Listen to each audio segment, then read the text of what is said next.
nkuko mubizi ndacyari gisazi Rwanda muri Afurika. Ubu ngubu mana yanjye muntu wewe utari wakanda subscribe uri umuhirimbiri pe. Weho gerageza kana subscribe ubundi urebe amazimwe comedy. Nje nta kintu nabima, simubizi yuko nta kintu nabima, nta kintu nabima kereka icyo nafite cyangwa icyo ntamenye. Amazimwe comedy murabizi nta kintu njya mpisha kandi n'umuntu njya mpishira. Ndi kumwikira se kugira ngo azabiki azabe umuyobozi uyobora abandi. Reka nta muntu nahica ngewe.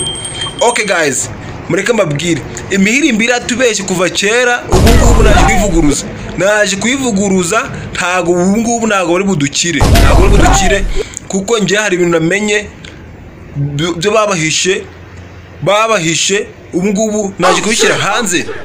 Reba map ibinyuma ya Bibiliya, simuyizi Bibiliya Bible mu cyongereza.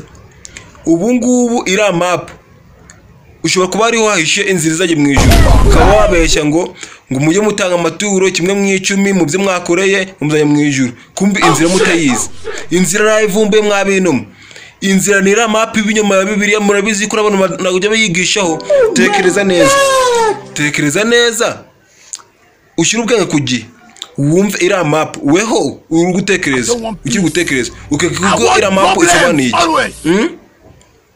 Ira map isobanuye iki ibinyuma ya Bibiliya?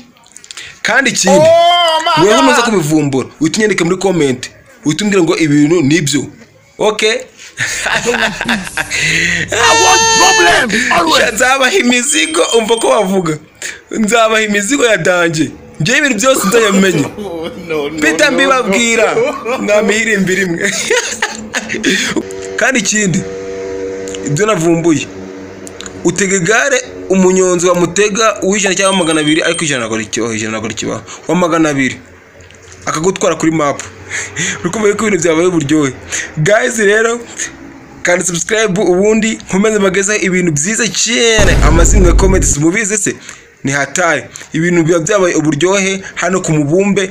Ubu ngubu na amazimwe comedy kabisa nta kintu nzaye mbima kuba nakimenye. Ciao dukomeze duhure mu yindi video. Murakoze cyane kandi mukomeze kuvugwa neza. Amahoro y'Imana akomeze abana namwe. Ciao ndabakunda cyane.